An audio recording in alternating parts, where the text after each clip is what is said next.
আমার নাম মোহাম্মদ কাউসার আলী। আমি আসছি নওগাঁ জেলা থেকে। আমার সাবজেক্ট ছিল computer science and engineering, ICT ডিপার্টমেন্টের।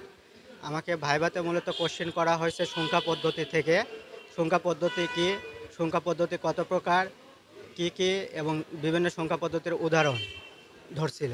এরপরে জিজ্ঞেস করা হয়েছে যে এআই কি, এআইয়ের কি, মানে চ্যাট জিপিটি কি। আমার নাম মোহাম্মদ তাজুল ইসলাম, হোম ডিস্ট্রিক্ট কিশোরগঞ্জ। আর এখানে আপনার পুরান ঢাকা থেকে আসছে আজকে computer science engineering technology subject সম্পর্কে ভাইবা দেওয়ার জন্য। প্রশ্ন করেছে আমি কোন টেকনোলজি থেকে আসছি ভাইবা দেওয়ার জন্য, তারপরে ওখানে কি কি সাবজেক্ট ছিল, তারপরে এন গেট, ওর গেট এসব সম্পর্কে জিজ্ঞাসা করছে, বেসিক জিনিসগুলো জিজ্ঞেস করছে। আমি মাহমুদুল হাসান, আমি আসছি ময়মনসিংহ থেকে। আজকে আইসিটি 313 কোডের ভাইবা হয়েছে। আমি ছিলাম 8-এর বি গ্রুপে। ওখানে বোর্ড মেম্বাররা খুবই আন্তরিক ছিল। তবে আজকে আমাদেরকে একটু বেশি সময় রাখছে আর কি। বোর্ডে ধরেন এক একজনকে 10 থেকে 15টারও বেশি প্রশ্ন করা হয়েছে।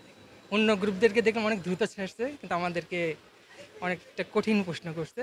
যেমন আমাকে জিজ্ঞেস করছে নাসার বর্তমান সর্বনিম্ন ইন্টারনেটের গতি কত আছে, আমেরিকার সর্বনিম্ন ইন্টারনেটের গতি কত আছে, বাংলাদেশের সর্বনিম্ন ইন্টারনেটের গতি কত। তারপর আমার বাসায় যে আইএসপি ব্যবহার করি সেখানে আমরা বর্তমানে কত পাচ্ছি, এটা কিভাবে আমরা আইডেন্টিফাই করতে পারবো। তারপর সিপিইউর মধ্যে সবচেয়ে ইম্পর্টেন্ট অংশ কোনটা, কোড কাকে বলে। তারপরে জিজ্ঞেস করছে আপনার কিছু প্রোগ্রামিং ল্যাঙ্গুয়েজ সম্পর্কে। আমার নাম মোসাম্মদ রোমান আক্তার, আমি বগুড়া জেলা থেকে আসছি। আজকে আমাদের আইসিটি অ্যাসিস্ট্যান্ট টিচারের ভাইবা ছিল। হ্যাঁ, ভাইবা বোর্ড অনেক সহনশীল ছিল। আমাকে ওয়েব ডিজাইনের উপর কিছু কোশ্চেন করেছিল। ওয়েবসাইট কাকে বলে, তারপরে হচ্ছে আপনি কি হচ্ছে প্রোগ্রামিং পারেন। তারপর জিজ্ঞেস করেছিল যে টিএইচটিআর এর মধ্যে পার্থক্য কী, ডাইনামিক এবং স্ট্যাটিক ওয়েবসাইটগুলো কী, এবং ব্রেক করতে কোন ট্যাগ ব্যবহার করা হয়। আমার নাম হচ্ছে মোহাম্মদ ইমরান হোসাইন, আমি কক্সবাজার থেকে আসছি। আজকে আমার ভাইবা ছিল আইসিটি স্কুলের সহকারী শিক্ষক হিসেবে।